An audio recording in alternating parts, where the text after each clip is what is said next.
Você já se perguntou em que momento um rosto aparentemente humano começa a apodrecer por dentro? Não falo da carne, mas da psique, aquela parte invisível que Carl Jung chamava de sombra. Existe um instante silencioso em que o brilho do olhar se converte em vazio e ninguém percebe, até ser tarde demais. A podridão não surge de repente. Ela se infiltra como veneno lento, transformando afeto em manipulação, admiração em controle e a promessa de amor em um pacto secreto com a destruição. E se eu dissesse que todo narcisista percorre um caminho ritualístico de decadência, como se passasse por corredores escuros que deformam cada traço da sua essência? Eles não se tornam maus por acidente, mas por um processo quase inevitável, marcado por símbolos, estágios e metamorfoses que Jung descreveu em suas análises da alma humana. Porém, esses estágios não são visíveis a olho nu. Escondem-se atrás de sorrisos, de promessas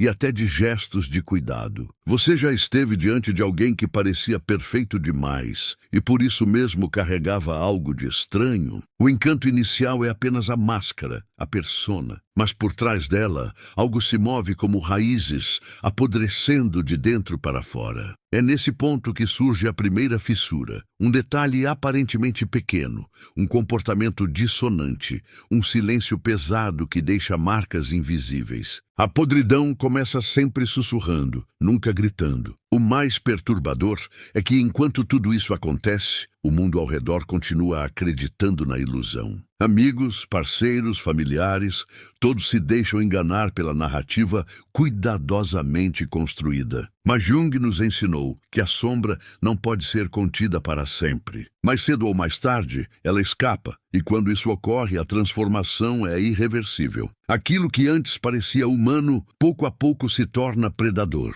O que ninguém te contou é que existem 5 portais ocultos, 5 passagens internas pelas quais o narcisista deve atravessar antes de se tornar o que realmente é. Cada estágio é mais profundo, mais corrosivo e mais inevitável do que o anterior. Você está prestes a cruzar essa fronteira comigo, mas cuidado. Compreender esses estágios não é apenas observar o outro, é também confrontar os espelhos internos que talvez revelem algo sobre você mesmo. Há um instante quase imperceptível em que a luz se contorce e se transforma em sombra. Esse momento não vem com anúncio, não traz claridade, apenas um sutil deslocamento no ar, como se algo estivesse se quebrando por dentro sem que ninguém conseguisse ouvir. Jung diria que é o despertar daquilo que sempre esteve oculto, a sombra que espreita atrás da máscara. E nesse início, o narcisista não parece mau. Ele parece apenas humano demais,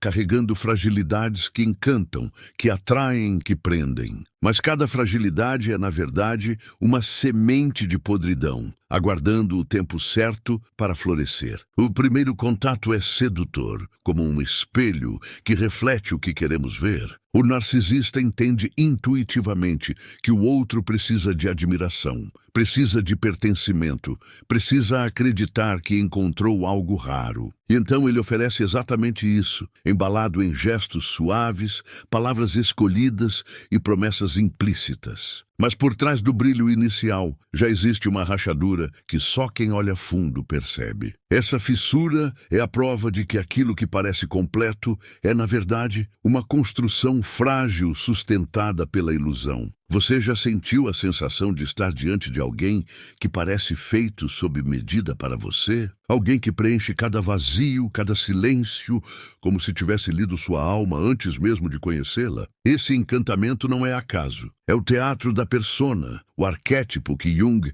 identificou como máscara social, um papel que encobre a verdadeira natureza. O narcisista veste essa máscara com perfeição, mas a perfeição em si já denuncia algo. Nada que seja totalmente perfeito pode ser real. Há uma doçura inicial que cega. É nesse ponto que muitos se entregam, acreditando ter encontrado alguém especial. Porém, se observar com calma, perceberá que o olhar não brilha pelos outros, mas pela própria imagem refletida no olhar alheio. O afeto é apenas uma ponte para alimentar a si mesmo. O que parecia um abraço é, na verdade, um laço invisível que prende. E quanto mais você se aproxima, mais difícil se torna escapar. Jung lembrava que o mal não nasce como um monstro gritante, mas como uma sombra sussurrante dentro do homem comum. O narcisista, nesse estágio, ainda não revelou sua verdadeira face, mas a podridão já começou. Uma corrosão lenta do que é genuíno,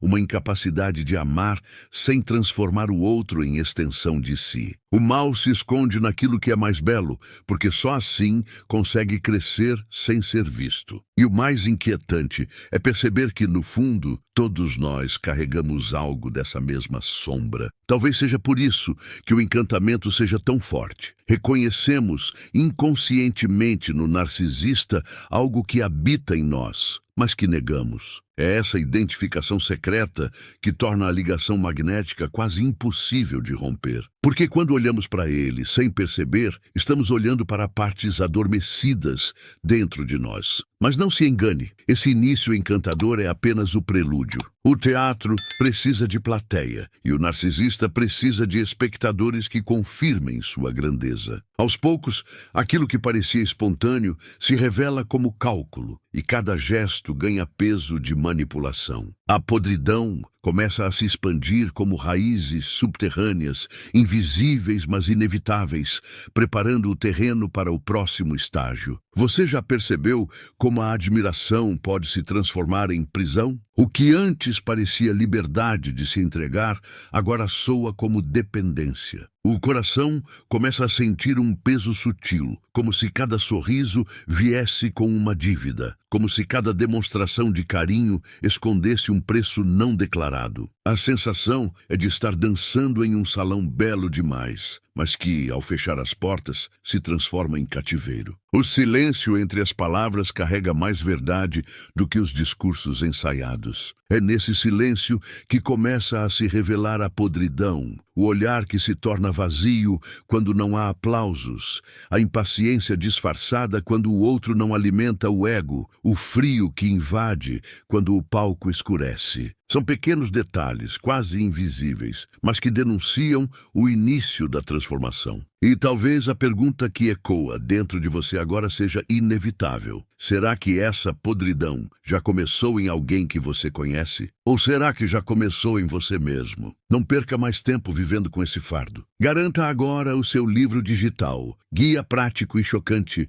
para Desarmar o Narcisista Sem Discussão. E descubra como aplicar essas poderosas lições no seu dia a dia. Atenção! O estoque é limitado e está se esgotando rapidamente. Clique agora e comece sua jornada em direção à paz e confiança que você merece. Há um momento em que a máscara começa a rachar e não é mais possível sustentar apenas a doçura que encantava no início. Esse é o instante em que o ar muda de densidade, em que a presença que antes parecia luz começa a pesar como sombra. Jung sempre nos alertou que aquilo que escondemos acaba por dominar nossa vida. E o narcisista é o retrato perfeito dessa lei. Quando o brilho da persona não é suficiente para manter o jogo, surge o segundo golpe da podridão, a manipulação disfarçada de cuidado. É aqui que a sedução inicial se transforma em controle silencioso, e o que antes parecia amor começa a se revelar como dependência envenenada. Esse segundo golpe não chega de forma violenta,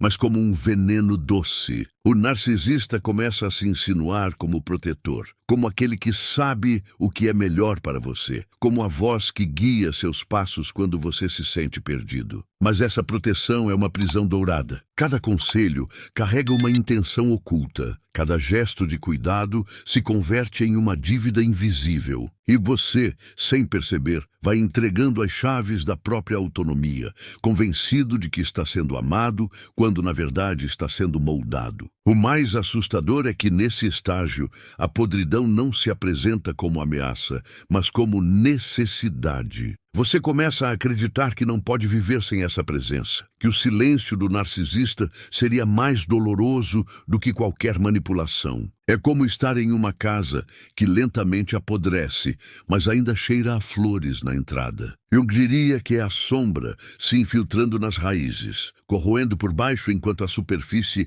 ainda engana. A cada gesto, a cada olhar, a podridão se aprofunda, mas revestida de afeto. Você já sentiu que estava sendo guiado por alguém que parecia saber de tudo sobre você, mas que ao mesmo tempo diminuía o seu brilho? O segundo golpe é precisamente isso, um roubo gradual da sua energia vital. O narcisista passa a se alimentar das suas inseguranças, dos seus medos, das suas vulnerabilidades. O que antes parecia um abraço agora se revela como um aperto firme demais, como se quisesse garantir que você não escape. E, paradoxalmente, parte de você não quer escapar, porque já acredita que precisa dessa força para existir. É nesse ponto que o jogo psicológico atinge sua forma mais cruel. O narcisista se coloca como salvador, mas ao mesmo tempo é o criador das feridas, que depois promete curar. Ele destrói a sua confiança e, em seguida,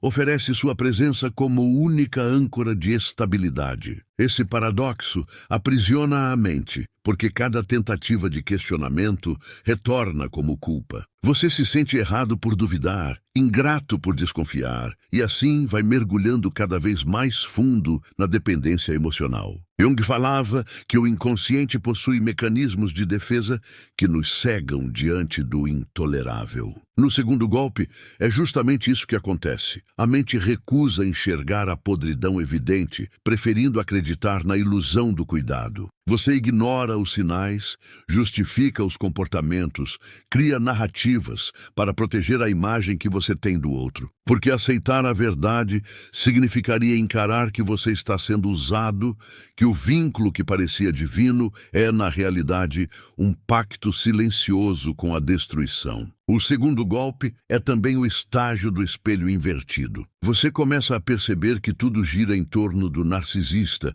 mas em vez de confrontar, passa a se adaptar. O seu mundo se reorganiza para atender às demandas dele. Suas prioridades mudam, seus desejos se apagam, suas vontades se dissolvem. E quando por algum instante tenta se colocar no centro, logo vem a acusação velada, a frieza calculada, o afastamento estratégico que te faz correr de volta, implorando por migalhas de atenção. Assim, a podridão ganha raízes mais profundas. Há algo de ritualístico nesse segundo golpe, como se fosse uma iniciação. O narcisista precisa quebrar a sua autonomia para poder moldar sua identidade. É o mesmo que podar uma árvore para que ela nunca ultrapasse a altura desejada. Aos poucos você deixa de reconhecer quem era antes desse encontro. O espelho já não reflete sua imagem verdadeira, mas uma versão moldada para agradar, para sobreviver, para não perder a presença daquele que se apresenta como essencial. É nesse ponto que o mal começa a se enraizar não apenas nele, mas em você também. Você já se perguntou por que, mesmo sentindo o peso, ainda permanece? Talvez seja porque, no fundo, parte de você também se beneficia dessa prisão. Existe um conforto perverso em ser guiado, em não precisar assumir totalmente a própria liberdade. Jung nos lembrava que a sombra não está apenas no outro, mas em nós também. E nesse vínculo, ambos os lados se revelam. O narcisista mostrando sua fome de controle e você revelando sua dificuldade de se libertar do que parece ser proteção. E assim, o segundo golpe da podridão cumpre seu papel: transformar amor em dependência, cuidado em manipulação, presença em prisão. A podridão se aprofunda, mas ainda mantém a aparência de afeto. E é exatamente por isso que é tão letal, porque destrói enquanto faz você acreditar que está sendo salvo. O mais perturbador é perceber que este golpe não pertence apenas ao outro, mas também às feridas escondidas em você. E a pergunta que ecoa agora é inevitável. Até onde você permitiria que essa podridão te moldasse antes de reconhecer que já não é mais você quem decide? Há um ponto da travessia em que o encanto se desfaz, mas não de forma completa. Ele se mistura ao veneno, criando uma atmosfera onde amor e dor se confundem. É nesse momento que o ar já não é o mesmo, que a respiração parece pesada, que a presença que antes parecia luz agora se converte em sombra sufocante. Jung dizia que o mal se revela não pelo grito, mas pela constância silenciosa da sombra. E é nessa constância que surge o terceiro golpe, a inversão da realidade. Aqui, a podridão do narcisista atinge um patamar mais profundo, porque não se trata apenas de manipular, trata-se de reescrever o mundo em que você vive. O terceiro golpe acontece quando o narcisista começa a transformar sua percepção em uma prisão mental. De repente, você passa a duvidar das próprias memórias, das próprias impressões, até mesmo da sua sanidade. Ele te convence de que aquilo que você viu não aconteceu,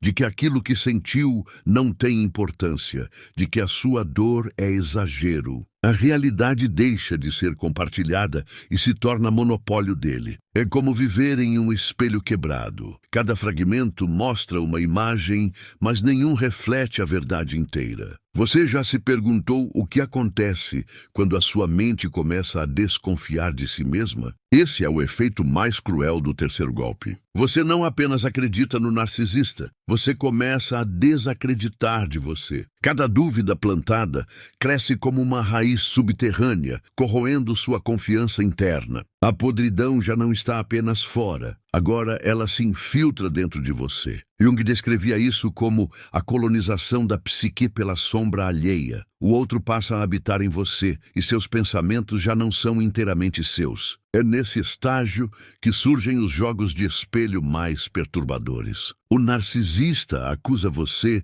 daquilo que ele mesmo faz, projeta suas falhas em você, transforma cada confronto em um tribunal invertido. E, aos poucos, você se vê pedindo desculpas por dores que não causou, implorando por perdão por crimes que nunca cometeu. A lógica se esfarela. A mente, para suportar o caos, começa a aceitar a versão dele como única forma de manter alguma ordem. O terceiro golpe, portanto, não é apenas psicológico, é espiritual. É a tentativa de assassinar sua verdade interior. Jung falava que a psique humana possui camadas de defesa, mas que todas podem ser corrompidas se o indivíduo perde o eixo do self, o centro que sustenta a alma. O narcisista sabe disso, ainda que de forma instintiva, e por isso seu ataque no terceiro golpe é sempre direcionado a esse eixo. Ele não precisa destruir tudo de uma vez, basta que você comece a duvidar de quem é, porque quando isso acontece, a sua própria essência passa a ser negociável. E quem assume o comando dessa negociação é ele. O mais paradoxal é que mesmo nesse abismo ainda existe apego. Você não foge, porque acredita que sem essa presença sua vida perderia sentido. Essa é a crueldade do terceiro golpe. A podridão destrói a sua base, mas oferece ao mesmo tempo uma sensação de pertencimento. É como estar em um quarto sem janelas, mas acreditar que aquele espaço escuro é mais seguro do que o mundo lá fora. A prisão não é apenas imposta, ela é aceita, desejada, justificada. Você já se pegou questionando se enlouqueceu? Já duvidou das próprias lembranças a ponto de se sentir estrangeiro dentro da sua mente? Essa é a marca do terceiro golpe. Não há ferida visível, mas há um corte profundo na alma. Você sorri em público, mas dentro de você há uma guerra silenciosa. A podridão já não precisa se esconder, ela se torna a narrativa dominante. E você, sem perceber, começa a defender o próprio carcereiro, justificando suas ações, protegendo-o dos olhares externos que poderiam te libertar. É nesse estágio que o narcisista se fortalece. Ele percebe que já não precisa gastar tanta energia em encantar ou manipular. Agora você mesmo se vigia, se censura, se pune. Ele apenas observa, alimentando-se da sua confusão, da sua rendição, da sua entrega. O terceiro golpe é o triunfo da sombra, quando o mal já não precisa se disfarçar, porque você se acostumou a viver dentro dele. Jung dizia que quem olha para fora sonha, mas quem olha para dentro desperta. E talvez seja justamente aqui, no terceiro golpe, que essa frase encontre seu sentido mais sombrio. Porque olhar para dentro, nesse momento, significa encarar um território já tomado pela sombra do outro. O despertar é doloroso demais, quase insuportável. Por isso, muitos preferem continuar sonhando dentro da mentira, ainda que saibam, no fundo, que estão se perdendo. E assim, o terceiro golpe cumpre sua missão: apagar a fronteira entre verdade e ilusão, entre realidade e fantasia, entre você e o outro. É a fase em que a podridão deixa de ser apenas dele e passa a ser sua também. Você já não sabe onde termina a manipulação e onde começa a sua rendição. O mundo que você conhecia se dissolve e você permanece preso em uma narrativa que não escolheu, mas que defende como se fosse sua. O mais cruel é perceber que, neste ponto, a liberdade não é apenas difícil, ela parece impossível. Há uma fronteira sombria que poucos percebem quando a atravessam. É o momento em que já não há mais o fascínio inicial, nem mesmo a confusão do espelho quebrado. Aqui, a podridão assume sua forma mais crua. O narcisista não precisa mais esconder o que é, porque você já está suficientemente preso para aceitar até mesmo a violência emocional que se segue. Esse é o quarto golpe, a fase em que a sombra, antes disfarçada de luz, agora se impõe como domínio absoluto. O quarto golpe é a etapa do controle aberto. Não há mais delicadeza, não há mais necessidade de enfeitar as palavras. O narcisista começa a mostrar seu poder de forma direta, impondo verdades, silêncios e punições invisíveis. O que antes era manipulação sutil se transforma em comando. A podridão se expande como raiz que já encontrou solo fértil e não teme mais ser arrancada. É nesse ponto que você começa a sentir a dureza da presença, como se cada gesto fosse um lembrete de que você pertence a alguém que não reconhece limites. Jung dizia que quando a sombra domina, o indivíduo perde a capacidade de diferenciar o humano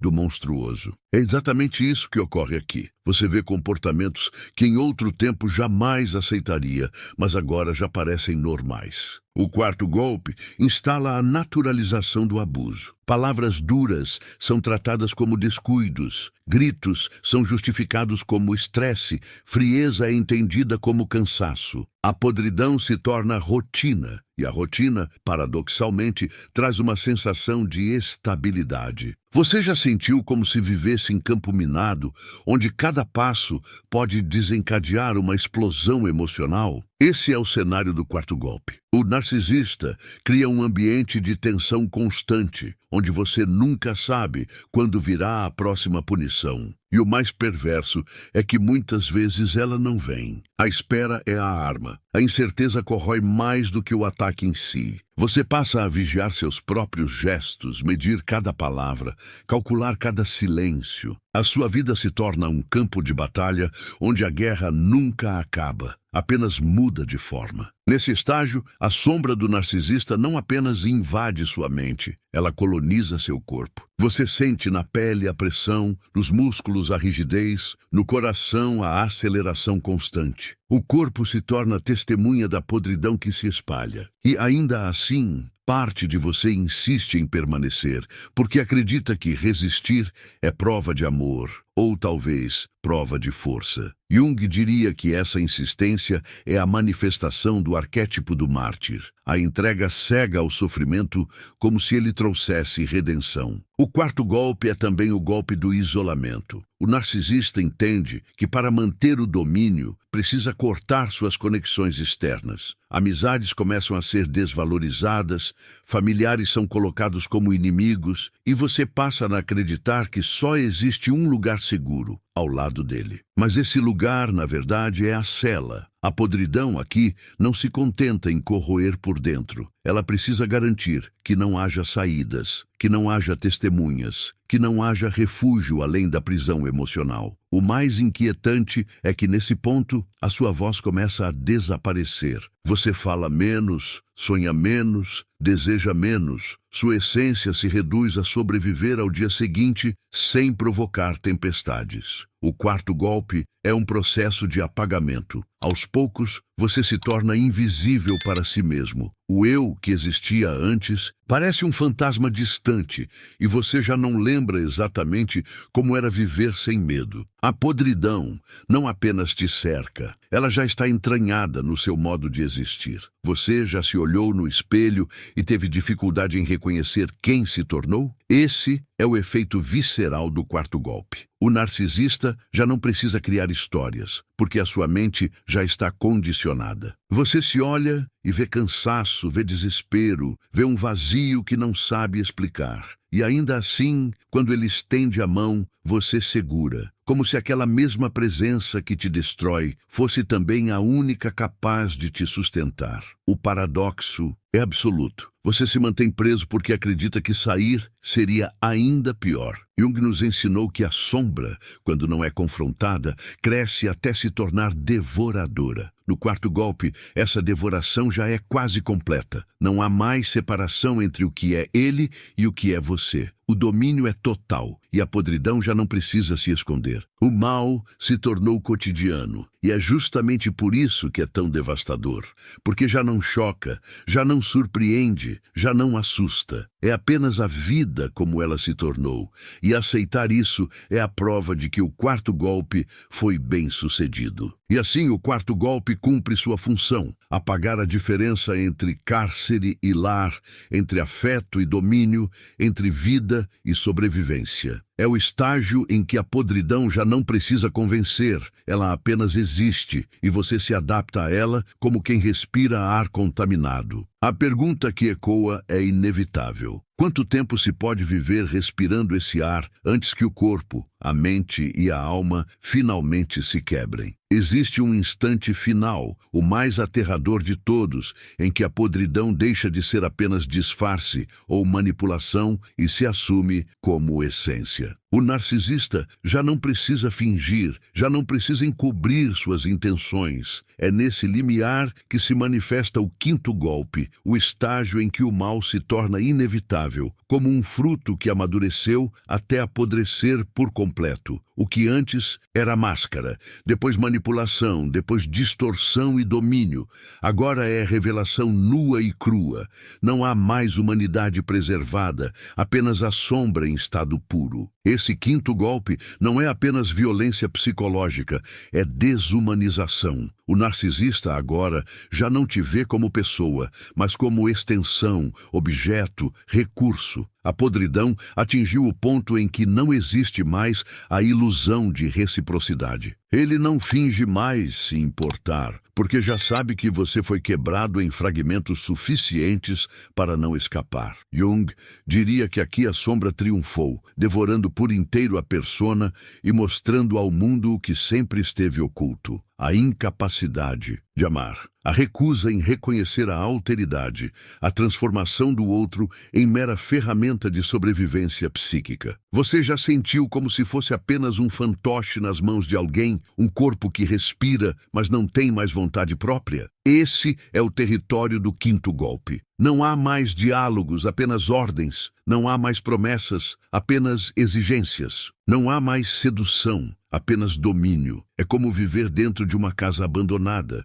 onde as paredes já não têm cor, o teto já não protege, e o ar é apenas poeira e silêncio. A podridão não tenta mais se disfarçar, ela se impõe como único cenário possível. O quinto golpe é também a fase da aniquilação. Aqui não é mais necessário manipular memórias ou isolar conexões externas, porque você já se isolou sozinho, já duvida de si mesmo, já acredita que não existe saída. A destruição é interna. Você olha para dentro e não encontra mais nada além do vazio. E esse vazio não é apenas seu, é o espelho perfeito do narcisista. A sombra que ele carregava passou para você, e agora vocês dois compartilham o mesmo deserto interno. É uma simbiose tóxica, um pacto silencioso de destruição mútua. Jung nos advertia que aquilo que não enfrentamos em nós mesmos, acabamos encontrando como destino. O quinto golpe é justamente isso. o destino inevitável de quem convive com a sombra sem confrontá-la. O narcisista chega ao ápice de sua podridão porque nunca enfrentou sua própria ferida original, e você é arrastado para dentro dela. O mal não é mais apenas dele, mas de todo o espaço que ele ocupa. É como se a sua própria vida tivesse sido reescrita para se tornar continuação do trauma dele. Você já percebeu como nesse ponto já não há sequer necessidade de resistência? A rendição já se consumou. Você não luta mais porque já esqueceu que tinha armas. Você não clama mais porque já esqueceu que tinha voz. Você não deseja mais porque já esqueceu que tinha sonhos. O quinto golpe é o sepultamento da essência. A podridão cumpriu seu ciclo, matou a identidade, apagou o brilho, extinguiu o fogo. E o mais perturbador é que isso acontece sem sangue, sem gritos, sem cenas dramáticas, apenas no silêncio opressor de uma vida que se tornou sombra de si mesma. E é nesse silêncio que a revelação se torna insuportável. Você compreende que a podridão nunca foi apenas dele, mas também sua, porque em algum nível você aceitou, você permaneceu, você alimentou o ciclo. Esse é o ponto em que o abismo se abre sob os pés. Perceber que o narcisista não apenas destruiu, mas também revelou feridas internas que sempre existiram. O quinto golpe é cruel porque mostra o que você não queria ver, não apenas o mal do outro, mas o vazio dentro de você. Esse estágio é o ápice da sombra junguiana, onde o mal se assume como arquétipo. O narcisista não é mais apenas indivíduo, mas manifestação viva de uma força arquetípica, o devorador, o predador, o senhor do vazio. E você, ao seu lado, é a vítima que se torna cúmplice, porque não apenas sofre, mas internaliza a lógica da podridão. O quinto golpe é o encontro com o arquétipo mais sombrio da psique, aquele que não busca equilíbrio, mas destruição total. Você já se perguntou até onde um ser humano pode ir quando perde toda a conexão com o amor? O quinto golpe responde sem palavras. Ele vai até o fim, até o ponto em que nada mais importa, além da manutenção de um poder vazio. E nesse caminho, tudo é sacrificado. Confiança, identidade, vida. O narcisista, em seu estágio final de podridão, é a própria encarnação da ausência. Ele não ama, não reconhece, não se conecta. Ele apenas consome, como uma chama que não aquece, mas destrói tudo o que toca. E assim, o quinto golpe fecha o ciclo. O mal que começou como sedução, agora reina como tirania absoluta. A podridão cumpriu sua jornada, atravessando cada estágio até se assumir em sua forma final. O que resta não é apenas a destruição do vínculo, mas a revelação mais perturbadora. A sombra não é um monstro distante, mas uma possibilidade latente em todo ser humano. O narcisista apenas a encarnou por completo. E a pergunta que fica ecoando, mesmo depois de tudo, é a mais desconfortável de todas. O que você fará com a sua própria sombra quando ela se apresentar diante de você? Quando o quinto golpe se instala por completo, não há mais inocência possível. O jogo já não é entre vítima e agressor, mas entre consciência e sombra. Você olha ao redor e percebe que tudo o que foi construído se transformou em ruínas, mas ainda assim existe algo que pulsa nas cinzas. É como se o universo inteiro quisesse te mostrar que esse mergulho não é apenas destruição, mas também uma convocação silenciosa. Jung sempre dizia que a escuridão, quando reconhecida, pode se tornar caminho para a luz. Mas quem tem coragem de olhar para o fundo do abismo sem se perder nele? O mais perturbador é entender que a podridão não termina no narcisista. Ela se espalha, como um eco que continua reverberando mesmo quando o som já cessou. Você carrega marcas invisíveis, cicatrizes que não aparecem no corpo, mas que alteram para sempre a maneira como você enxerga o mundo. A podridão se torna um filtro. Nada mais é visto da mesma forma. Tudo parece contaminado, como se houvesse uma sombra pairando até mesmo sobre os gestos mais simples de afeto. E talvez essa seja a verdadeira prisão. Não o domínio do narcisista sobre você, mas a sombra dele enraizada dentro da sua psique. Você percebe que ele não precisa estar presente para ainda exercer poder. Basta o silêncio, basta a memória, basta um gatilho qualquer que desperte o trauma adormecido. Nesse sentido, o quinto golpe não termina quando o laço se rompe. Ele continua vivo dentro de você, como um fantasma que insiste em habitar sua casa interior. Você já se sentiu assombrado por alguém que já não está ao seu lado? É essa presença fantasmagórica que caracteriza a última etapa da podridão. O narcisista pode desaparecer, mas o que ele deixou permanece. Palavras ditas em outro tempo ainda ecoam como acusações. Olhares esquecidos ainda pesam como condenação. É como se parte de você tivesse sido sequestrada e nunca devolvida. Jung chamaria isso de possessão pela sombra, quando aquilo que deveria ser integrado se torna prisão psíquica. Mas aqui existe uma fenda, quase invisível, onde a luz ainda pode entrar. A dor extrema também é um convite. O vazio absoluto também é um portal. O quinto golpe, apesar de devastador, carrega consigo uma possibilidade que poucos ousam reconhecer: a chance de renascer. Porque quando tudo já foi corroído, quando não resta nada além do silêncio e da sombra, existe também a liberdade de reconstruir. Mas será que você terá coragem de atravessar esse portal? Ou vai permanecer nas ruínas, acariciando o fantasma que te prende? Essa é a encruzilhada que ninguém te contou. A podridão do narcisista não é apenas a história dele, mas também a sua oportunidade de confronto. É a chance de encarar a sua própria sombra, de compreender por que permaneceu, por que aceitou, por que se deixou aprisionar. Jung nos lembrava que o encontro com a sombra é sempre doloroso, mas também é a única forma de se tornar inteiro. O quinto golpe, em sua crueldade, talvez seja também o convite mais radical à individuação. E aqui surge a pergunta que não pode ser ignorada. Será que você está disposto a perder tudo o que acredita ser para encontrar quem você realmente é? Porque é isso que o ciclo da podridão exige. Não basta sobreviver, não basta romper os laços externos. É preciso descer às profundezas da alma e encarar o que o narcisista despertou dentro de você. E esse enfrentamento é tão assustador quanto libertador. Talvez por isso muitos nunca saiam verdadeiramente. Porque sair não significa apenas abandonar o outro, mas abandonar a si mesmo como era antes. Significa destruir a versão moldada pela dor e reconstruir algo completamente novo. E reconstruir exige coragem, exige renúncia, exige atravessar o fogo sem garantia de como será o outro lado. Quantos estariam prontos para uma travessia assim? O quinto golpe, portanto, não é o fim, mas o limiar.